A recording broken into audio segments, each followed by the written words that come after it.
Den verden, vi lever i, tror jeg er meget fantasifuld og meget, hvor alt kan lade sig gøre. Og vi er innovative på den måde, at vi altid udfordrer os selv i at prøve at være originale. Vores ideologi er fail faster og succeed sooner, som bunder lidt i, at vi springer ud i tingene, og vi er klar på nye udfordringer altid.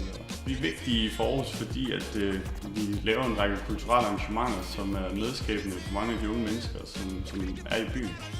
De 3 projekter, vi er mest stolte af at have lavet, er Sommerchiller Aarhus, Copenhagen Fur, et modshow, og så er det Organic Basics. Vores mål og drømme med det her projekt, tror jeg er at blive ved med at skabe noget, at blive ved med at være sultne, og blive ved med at gå på arbejde om morgenen, og så føle, om i dag skal vi virkelig lave noget, der er spændende.